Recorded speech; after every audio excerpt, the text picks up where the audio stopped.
Pada pertengahan Oktober 2025, terjadi kontak tembak antara pasukan TNI dan kelompok bersenjata yang disebut Tentara Pembebasan Nasional Papua Barat atau OPM di distrik Sowanggama, Kabupaten Intan Jaya, Papua Tengah.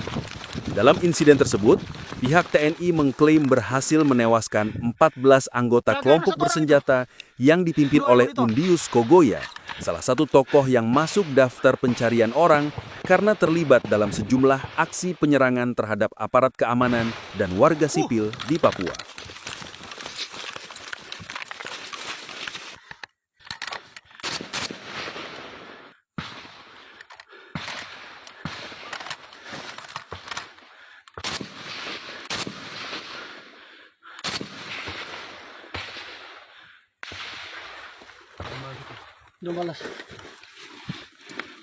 Berdasarkan keterangan resmi dari Komando Gabungan Wilayah Pertahanan 3, kontak senjata itu terjadi saat pasukan gabungan TNI sedang melakukan patroli keamanan di wilayah yang selama ini dianggap rawan gangguan kelompok bersenjata. Kotak 2, info untuk pantauan drone-nya.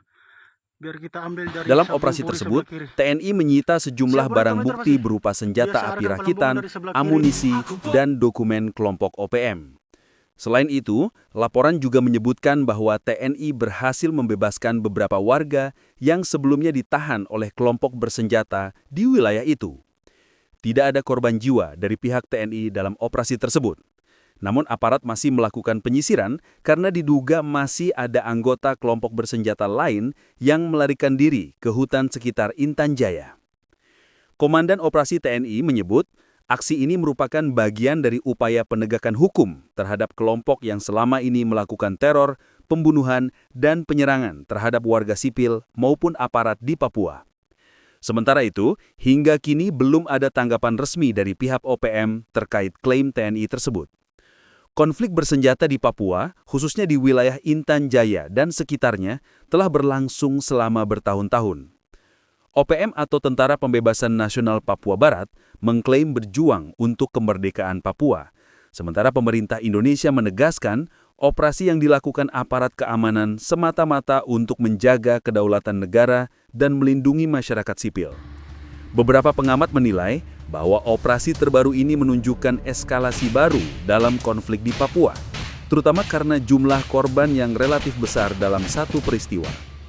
Di sisi lain, isu kemanusiaan dan dampak terhadap warga sipil kembali menjadi sorotan, mengingat sebagian penduduk di wilayah konflik seringkali mengungsi untuk menghindari pertempuran.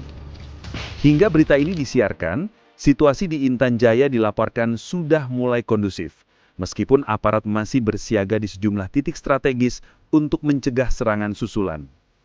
TNI menyatakan, operasi akan terus dilakukan sampai wilayah tersebut benar-benar aman dan terbebas dari kelompok bersenjata.